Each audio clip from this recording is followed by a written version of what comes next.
Quando a gente trabalha com derivada, existem dois tipos de regras de derivação que a gente utiliza.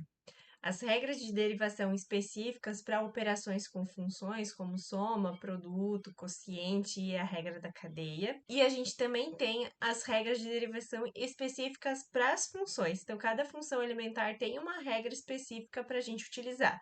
Nesse vídeo, a gente vai falar de duas regras de funções elementares, que é a regra da potência e a regra da função exponencial. Eu sou a Prof. Jaque de Matemática e se você gosta desse assunto ou precisa desse assunto, curte o vídeo, se inscreve no canal para mais novidades.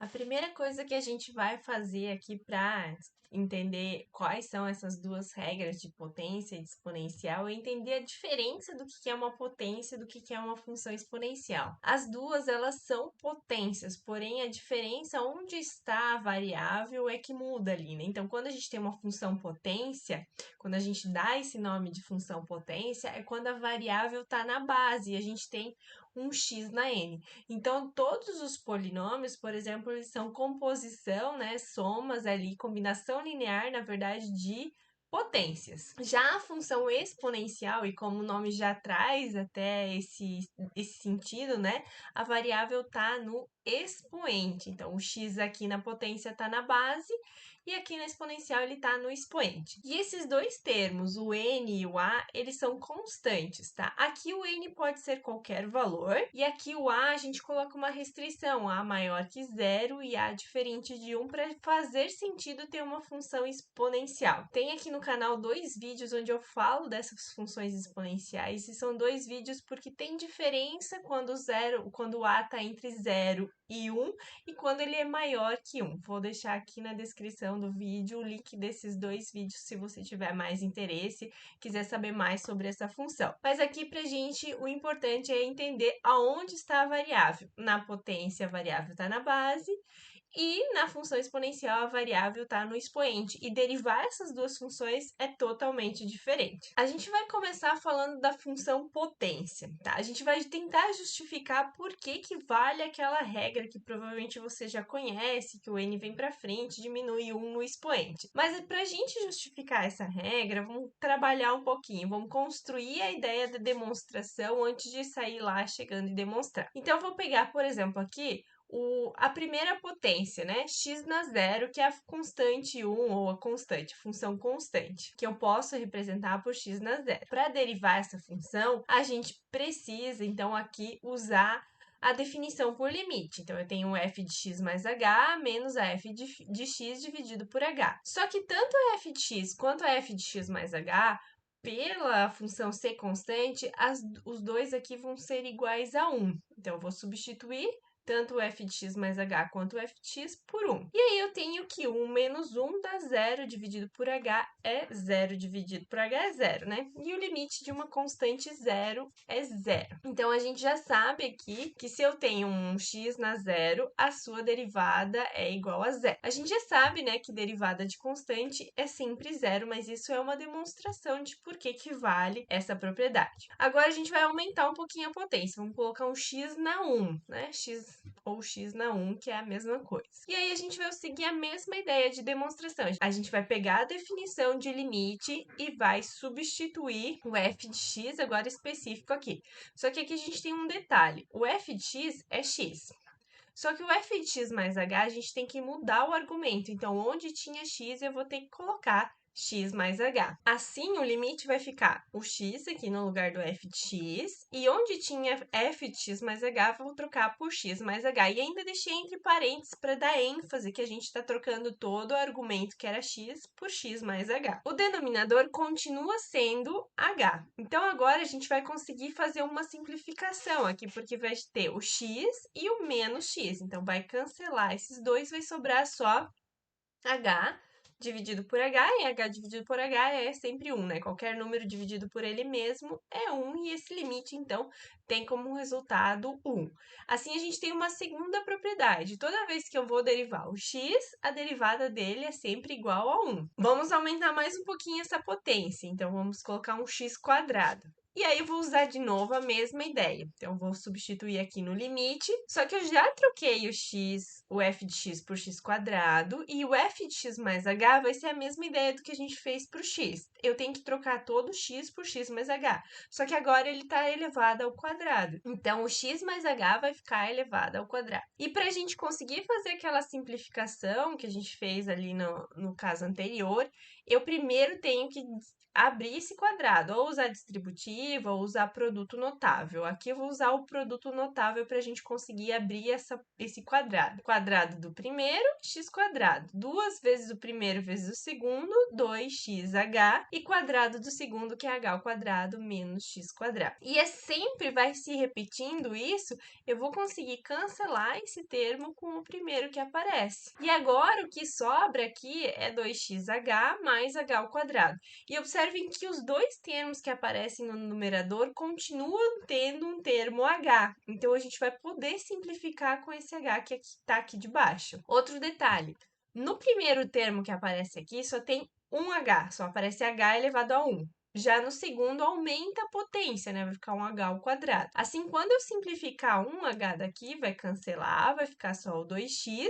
Só que quando eu simplifico um h daqui, sobra ainda um h. E aí, quando eu aplico o limite, o 2x é constante, e o limite de h, quando h vai a zero, é 2x. Quando eu falei que o 2x é constante, ele é constante em relação ao h, ele não depende do h, então o limite não vai interferir nesse valor. E assim a gente tem a nossa terceira regra aqui de derivação para potência. E aí a gente consegue observar que o expoente que estava aqui em cima, ele começa a se repetir aqui na frente, só que agora começou a aparecer um x, antes não tinha o x, tá? E a gente sabe, né, que a regra aparece esse n, esse expoente que estava aqui, vem para frente e vai multiplicar o x elevado a uma potência menos 1. Vamos fazer mais uma vez para a gente conseguir entender um pouquinho melhor esse processo de demonstração. Então, vamos pegar o x ao cubo. O x ao cubo, de novo, eu vou substituir aqui a f de x por x ao cubo e a f de x mais h por x mais h, só que agora é tudo elevado ao cubo. E agora que já deu trabalho fazer um quadrado, imagina um cubo, já dá um pouquinho mais de trabalho para a gente abrir esse termo. Só que dá para fazer isso. Aqui eu já vou deixar pronto. Tá? A gente pode fazer ali a distributiva, fazer x mais h vezes x mais h vezes x mais h, e vai chegar nessa expressão aqui. Para quem conhece o binômio de Newton, também entende que o primeiro termo vai ficar elevado ao cubo, e aí vai aparecer essa constante 3 vezes o quadrado do primeiro vezes o segundo. E aí depois a gente coloca de novo a constante 3 vezes o primeiro vezes o quadrado do segundo. E aí mais o cubo do terceiro. E aí a gente observa que, ó, que o x é o cubo, depois vem o x quadrado, depois vem o x e depois some o x. E o h ele começa a aparecer. No primeiro não tem, depois aparece 1, depois aparece quadrado, depois aparece ao cubo. Outro detalhe que a gente está observando, o primeiro termo sempre cancela com o último. E aí, quando eu faço essa simplificação, fica só esses 3 termos aqui no meio. No caso da potência quadrada, ficou 2 termos. No caso da potência ao cubo, ficou 3 termos. E aí, aqui a gente tem, de novo, 1h, h ao quadrado e h ao cubo. Então, está sempre aumentando a potência do h, só que a primeira parcela aqui da soma, ela sempre aparece com 1h só. E aí, quando a gente simplifica, ele acaba cancelando, ficando um termo sem h, mas os outros dois aparecem h e h ao quadrado. Assim, quando eu faço h e a zero, esse termo e esse zero, sobra só o 3x², que é a nossa quarta regra aqui de derivação. E aí a gente já começa a ver esse padrão aparecendo, né? O 3 vem para frente e aqui o x vai ficar elevado a uma potência n menos 1, né? Então, 3 menos 1 sobra 2. Agora a gente vai tentar mostrar isso para o caso geral, para n, para x elevado a n. Só que para isso a gente vai usar algumas propriedades para poder separar, né, para poder expandir esse x mais h elevado a n, que não é uma coisa tão simples, não é uma coisa tão óbvia, mas a gente precisa expandir para poder simplificar aquele primeiro x na n com esse último x na n, né? E também ver como é que aparecem aquelas constantes. E para isso, a gente pode usar o binômio de Newton, que no caso o n, ele fica um pouquinho feio e ele é dado por essa expressão, por esse somatório de k igual a 0 até n, de nk, então é uma combinação de n elementos k a k, e aqui aparecem as potências de x e de h. Essa combinação linear é dada por n fatorial dividido por k fatorial, n menos k fatorial. Então, para a gente conseguir demonstrar isso sem essas duas condições aqui, sem essas duas definições, eu não vou conseguir. Mas utilizando ela, a gente vai conseguir reescrever essa potência aqui, esse x mais h na n, de uma forma conveniente que a gente pode continuar trabalhando.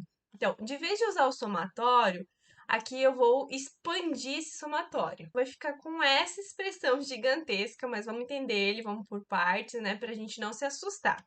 O que eu fiz foi ir considerando valores para k. Então, eu estou dizendo que k varia de 0 até n. Então, eu vou pegar k 0, então ficou n 0. Aqui fica x n menos 0. Então, vai ficar n 0, x na n menos 0, que é n. E h elevado a 0, que todo número elevado a 0 é sempre igual a 1. Então, multiplicar por 1 aqui não interfere. Ah, mas o h está indo a 0. Mas lembre que limite não é no ponto 0, e sim uma aproximação. Então, aqui a gente não está considerando exatamente h a 0, mas sim algo próximo de 0. Depois, eu considerei k igual a 1. Então, ficou n, 1.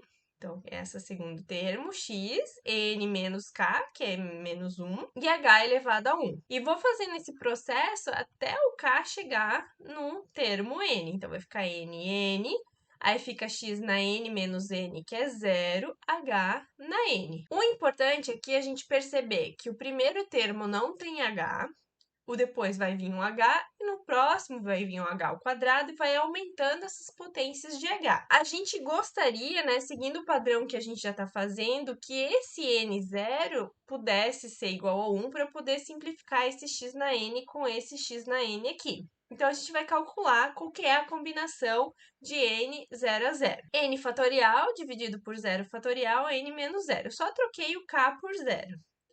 0 fatorial, por definição, isso é igual a 1, então vai ficar n fatorial dividido por 1 vezes n fatorial, que n menos 0 também é n, e aí n fatorial dividido por n fatorial é 1. Então, sim, ficou igual a 1, e a gente vai poder cancelar esses dois termos aqui, e aí a gente fica com essa expressão aqui. Que aí a gente observa que h, aqui aparece h, que depois vai aparecer um h ao quadrado, vai aumentando, mas todos os termos têm h, então a gente pode simplificar o h que está aqui com esse que está aqui. Antes de a gente fazer essa simplificação, vamos ver o que acontece com esse n1, uma combinação n1 a 1. Quantos que vai dar? Qual que é o valor que vai dar para essa expressão? Eu vou trocar aqui na fórmula o k por 1, então vai ficar n, 1 fatorial, n menos 1 fatorial. O 1 fatorial é igual a 1, e aí aqui eu fico com n dividido por 1 vezes n menos 1 fatorial.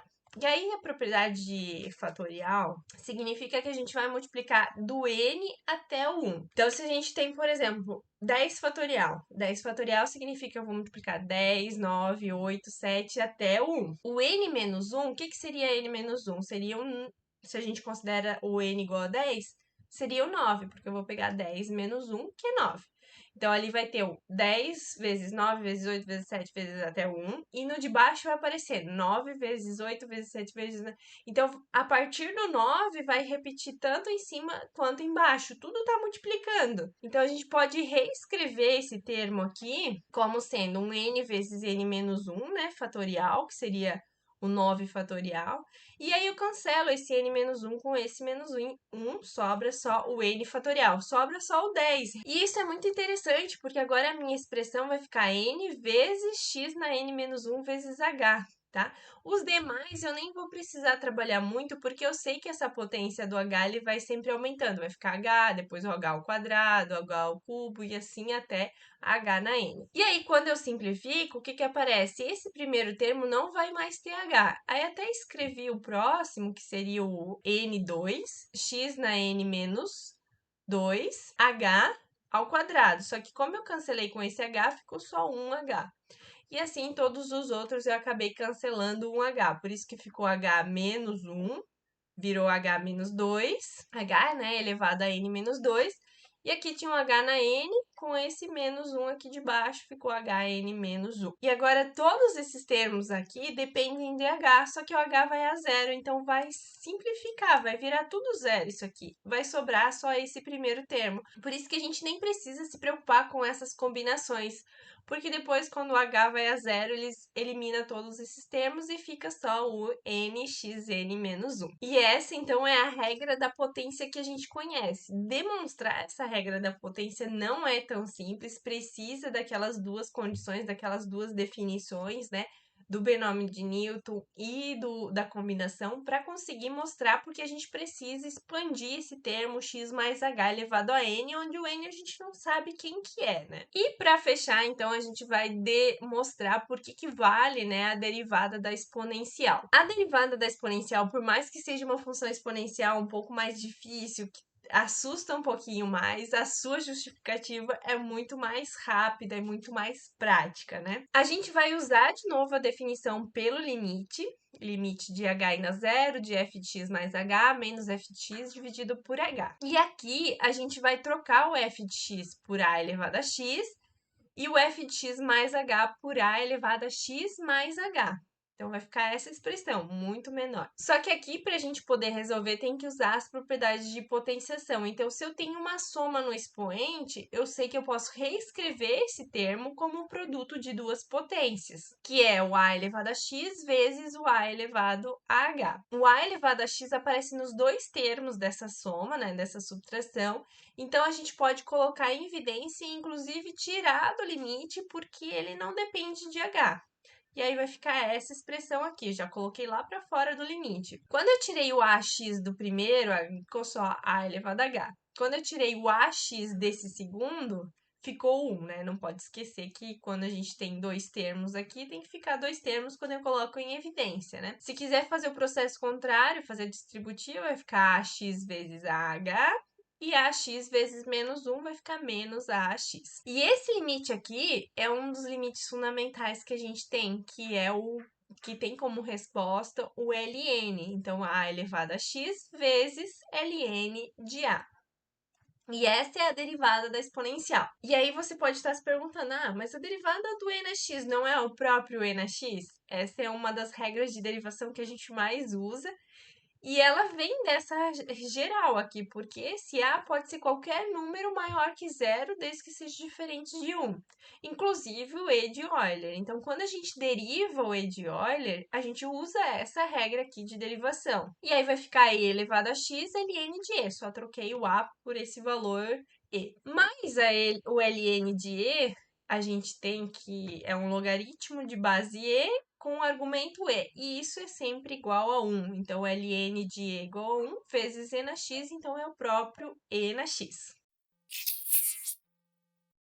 Finalizamos assim, então, a justificativa dessas duas regras de derivação. São duas regras de derivação específica para duas funções especiais, né? Quando a gente tem uma potência ou quando a gente tem a função exponencial. Claro que aí pode ver combinação delas, soma, produto, divisão, mas a gente sempre tem que lembrar que quando aparece potência, a gente precisa usar a regra da potência. E quando a gente tem uma função exponencial, a gente tem que usar a regra da função exponencial. Por que eu enfatizo? Porque eu acabo vendo muito os alunos cometerem o erro de, quando tem uma função exponencial, querer derivar igual como se fosse uma potência, né?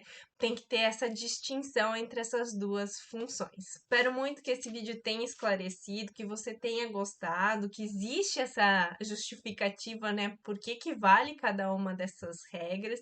Se te ajudou, curte o vídeo, se inscreve no canal e te desejo muito sucesso nos teus estudos e até o próximo vídeo.